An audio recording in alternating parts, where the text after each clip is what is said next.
committing frees up a lot of space. That is what this message is all about, how recent commitments I've made to who my audience is and my avatar, so who my avatar is, audience, call it what you want, and what my message is or how I can help has just transformed the amount of time that I have available to do things in a good way. You know when someone is selling from stage and at the end the audience gets up and rushes to the back of the room to buy? That's a table rush. My name is Misha Z, and the Table Rush Talk Show is all about bringing you the tools, strategies, and tactics that you can use to grow your audience and inspire them to buy. All right, committing has freed up a ton of space for me. So pre-committing, well, let's start here. So I committed, cut to the chase, I committed to an audience. My audience is heart-centered entrepreneurs. Committing to that audience, and for a bit it was like, oh, maybe it's funnel hackers, maybe it's coaches, maybe it's course creators, maybe it's entrepreneurs, online entrepreneurs, and all these things. And really it's like, yeah, it might be a little subset of that, but really the audience who I can help the most, who I'm called to serve right now, today, as I record this, and I'm 100% committed on, is heart-centered entrepreneurs. I'll dive into that a little bit more. And then my message. So what am I here to do? How can I help them? I can help them go on an influence tour, help them bring their message to market in a big way, organically, so they can increase their impact, their authority, their income. So committing to those two simple things has radically transformed my capacity to get things done in a good way. So let's talk about that. So before, I would hemming and hawing on who's my customer. And I love the idea of funnel hackers, right? Because I'm all in the funnel hacking space right now. I'm in Russell Brunson's ecosystem. I love Russell Brunson and what he teaches, and the coaching I've gotten has been extremely powerful. And the books he's written, .com secrets, expert secrets, traffic secrets, expert secrets. So of late, I've been teaching. So I started my Influence Army membership. The Influence Army membership, which is all about helping people, as I said earlier, heart-centered entrepreneurs bring their message to market in a big way, who they're ready to bring their message to market in a big way so they can increase their authority, their impact, their income, all without having to throw good money after bad on Facebook ads. Now, who doesn't want that? So funnel hackers. So I am in and heavily embedded in and love testimonials and getting customer stories and getting your customer stories and how do we use them? How do we get them? How do we tell them? Where do we use them? So we can increase our conversions, our leads, our traffic, our income again, which is ultimately metrics of how we're serving. Right? How we are serving. Is our message getting out there to our audience that we are called to serve from that deep knowing, from that heart-centered place? And why I'm talking about testimonials right now is that's one of the ideas that I've been helping funnel hackers with. I was like, I want to help funnel hackers get their customer stories. And I still love that idea, and the opportunities to do that will still manifest, I'm sure. but it's definitely not the main priority. What the main priority within testimonials and where testimonials have brought me to are, as I'm taking you on an influence tour through the Influence Army membership, I'll be showing you that, hey, your customer stories are extremely important, and it's great to get to know those stories in a nuanced way, as deep a level as possible and as much detail as possible, and then get permission to use those stories, so their names. Of course, if you haven't got permission to use their name, you can always reference a story, but it's so much more impactful when we have the customer name. So my point is that I was like, well, I want to get testimonials for people, but is it funnel hackers? Is it funnel hackers? Or I kept on talking to people who were like, I can help you get testimonials too. Small business owners, or, like the world. I can help the world get testimonials. And that's too big of an audience.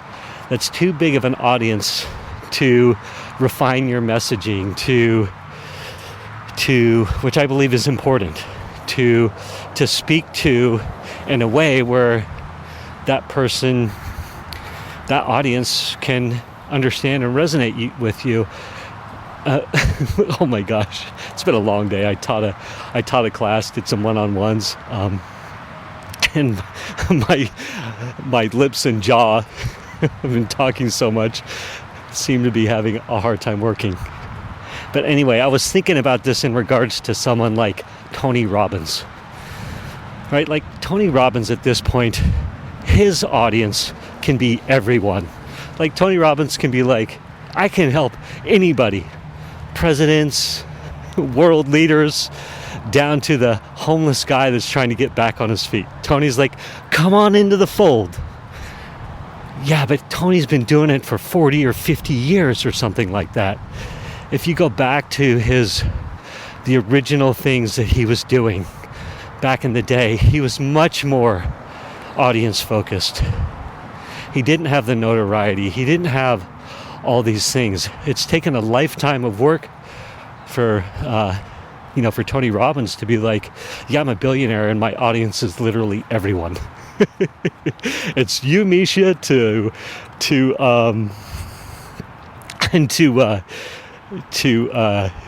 who's the guy? Elon Musk, for example, right? And that's a powerful place to work from. There's plenty of examples that you probably are going through your head of people who have gotten to that authority quicker, authority level quicker. But the reality is, for most of us, we get to, well, for me, that's what I'm talking about, is that as soon as I niched down, well, let me finish the thought here. So basically, and thank you for working through this with me. So, as I'm getting testimonials and thinking, oh, maybe it's funnel hackers, or oh, maybe it's realtors, right? That was the other thing. I was like, ooh, I can focus on realtors. That's a great niche. Or, small business owners. Or it was like, oh, B2B. I have this buddy who does scientific like motion sensors and all that stuff. He studies all the data, wearables. So wearable data, he's got the software that turns that wearable data into usable information, so you can run massive studies. So he works with Genentech and big companies like that, and smaller companies who are doing wearable clinical trials and things like that. They're doing clinical trials, but they're using wearables to help gather the data to prove whether the clinical trial is effective or not, right? And so I was like, oh my gosh, there's all this sort of B2B testimonial case study work that needs to be done. And there's big money in that, right? Like you could do case studies for corporate clients and produce slick case studies and tell the stories in an effective way. And, and then all these different subsets of people, and none of them was it ever like, I'm 100% in on that. Was I willing to commit on that audience? And so what happens is I'm spending a lot of my time and effort constantly shifting my messaging and trying to decide, well, what am I going to offer this subset of people, or what am I going to offer that subset of people, and things like that, right? So a lot of energy is going towards messaging for multiple groups, and sorry, I got distracted. People walking by, shiny objects. What we'll do here is we'll call this part 1 as well. This will be part 1 of my 2-part episode for committing frees up a lot of space. And so first is picking that audience, committing to an audience, calling out an audience.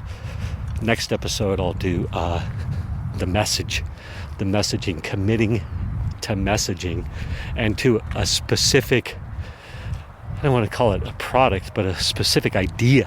How's that? A specific idea, committing to an idea. So part 2 will be committing to the idea and the space that has been freed up around that. So back to it. So when it was realtors, I love the idea of getting testimonials for realtors. Well, everybody needs testimonials, because they need video content. So I've got my perfect video testimonial system, my 5-step system for getting your customer to gladly do your selling for you. And so in this current market, a huge amount of people need good video testimonials gathered. They need to know how to tell a story through the customer testimonial. They need to know how to put what, where, and when to the hook. What's the hook you put at the beginning of the testimonial, right? I like to use what's called my customer story arc to get the full story arc of the customer experience. And if it's someone who's helping people run clinical trials and using and they work the data from the wearables or because they need that stuff too, right? They need that content too. Trust me, he needs that content. We've talked about it. Versus realtors, right? Realtors are in desperate need right now of good quality video testimonial content of stories. They need stories. They need their customer stories so they can speak to them in their marketing, so they can take a nice 5 or 10 minute testimonial, the story, of just imagine the family crying, the mom and the husband and the dog, and they have their 1-year-old baby or their 6-month-year-old baby, and they're finally moving into a house and they can't believe it, and the wife's crying for joy, just crying for joy, and the husband's proud and happy. And these things, or you could switch the roles too, right? Like someone's super proud, the other person is just like, oh my gosh, my dream's coming true. And they're both thinking their dream's coming true, but to say, hey, what was your story like trying to find a place, or like, what were your frustrations? And how did you meet said realtor? And gosh, what were your fears and all this? And oh my gosh, your fears were unfounded. That's amazing. And you're in this house and you're so thankful to said realtor. You get it, right? Or the same thing with, I know in the wearable data department, there's all these wearables and there's all this data being created, but there's a gap in, sorry, my friend, hopefully someone doesn't hear this and go, I'm going to go create a company to help people sort through the data. But he basically said, hey, look, it's common knowledge in this industry right now that, everybody's got data.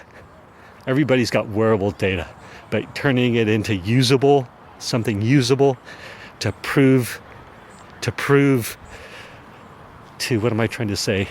Prove concept, or again, in clinical studies and things like that.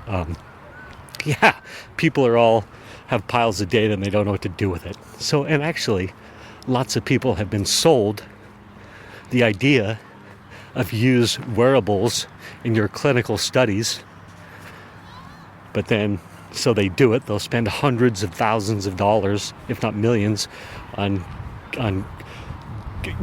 implementing a wearable strategy in a clinical study, and then they can't do anything with the data. They just have a big server full of X's and O's. So yeah, the micro content that can be created from all those testimonial videos, to turn into posts and reels and mini clips and all this kind of stuff. And then don't get me started on the funnel hackers and how much of a hard time most have of getting their customer stories on video. Oh my gosh, and you can see it in the funnels. Good marketing funnels versus marginal or bad marketing funnels. There's no good customer stories helping people teleport through the know, like, and trust, escalator, helping them teleport from the beginning to the end of that super quick. But anyway, you get what I'm saying, right? So I was constantly thinking, like, what product do I want to put together? How am I going to create a membership around this? Well, what if it's realtors? Well, what if it's funnel hackers? Or what if it's data scientists, right? Like they all need disparate or different messaging. A realtor, they need different messaging. They don't understand, nor should they, the funnel hacking lingo. So if I'm talking about funnels and all this funnel hacking lingo and VSLs and opt-ins and upsells and all those realtors need that, by the way. They need to know how to create effective funnels and get into the 2020s and 30s versus the websites that are still like 1999 ode to Prince, or they're like, oh, look at my fancy website. It's like from 2010. You get what I'm saying? This episode is going on. Thank you for listening. I appreciate you. By the way, I do want to say a quick shout out my Influence Army founding members.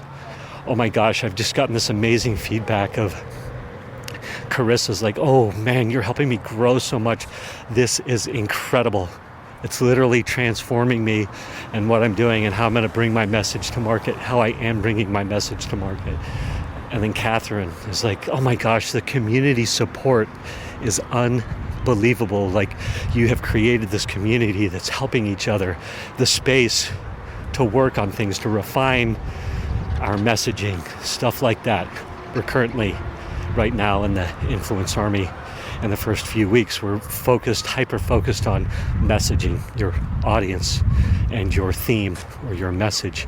Ironically, that is what we're talking about, what I'm talking about right here, and how honing that in frees up all this energy. Who else? Whitney told me today. I just got all this spontaneous, amazing feedback of like, oh my gosh, like, this is so good. What did Whitney say? She went on for quite a bit. I asked her, I was like, what's going on? And what do you think so far of, like, what's being created here? And, oh yes, what did she say? So she basically was like, look, there's all these services out there that supposedly you just push a button and an email goes out and, you get on a podcast. And she's like, it's so horrible. It's so mind-numbing, so ineffective. She's like, I love how we're strategically tackling obviously the messaging, so she knows what to say, when to say it, how to tell the stories effectively that are authentic to her, that will inspire her people to take action, because that is exactly what we're doing. Everyone's loving it. But anyway, she's like, yeah, so to help work in customer stories and how to inspire our audiences to take action. She's like, this has been incredible so far. She's so pumped up. I have all that on video, by the way, so this is all true. I'm trying to practice what I preach. It's hard, too, when you're doing it for yourself, like holding that space for somebody to say good and or bad things. I literally have, just been asking for feedback. I'm like, hey, I want some feedback. Like, what's going on? What do you think so far? And Yeah, it's been amazing. A couple people have left. I'm not going to lie.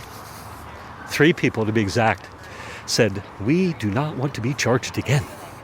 We are moving on. So that's the truth of the matter. Anyhow, to close the loop on this thought and the to talk about the freedom that the space from picking an audience, realtors, funnel hackers, data scientists, every other person that I meet. There was a barber, a salon owner. They're like, oh my God, we need you so much. They're like, come to our salon and let's film video and let's make all this happen. And then there was a lawyer. So a lawyer was like, oh my gosh, I need stories and I need content. And I'm like, all of them need different. And I don't have the space or capacity to do that. And I'm like, what am I going to offer these people anyway? And do I want to talk to a lawyer about what he does? You know? Anyway, so as soon as I was like, heart-centered entrepreneurs, the worm turned for me in a major good way. And I'll tell you quickly, and I'll end with this, how that came about is, as I was out there getting testimonials, there's a certain amount of funnel hackers out there who want the raw testimonials, who want the hype. And there's nothing wrong with that. But I want the story. I want the good, the bad, the ugly. Right? And like, I want the authentic story. And I was starting to call them heart-centered testimonials. I was like, you know what? I want the customers who want heart-centered testimonials. That's what they want from their customers. They want those heart-centered testimonials. And that's where the space I was being most effective in getting that work. Like, I was literally telling some people, turn down the hype. I don't want hype. I want the truth. Like, cut to the truth. And a lot of times the truth came when I turned the camera off. And I'm like, why can't you just be authentic and tell me the truth, you know, in the moment?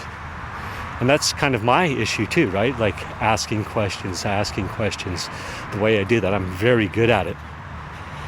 But some people are so guarded and think that they know what people want to hear, that it's very hard to break through on that. And so I was starting to be like, yeah, you know what? I want the people that have the customers that are willing to give the good, bad, and the ugly. And that my clients want to hear that too.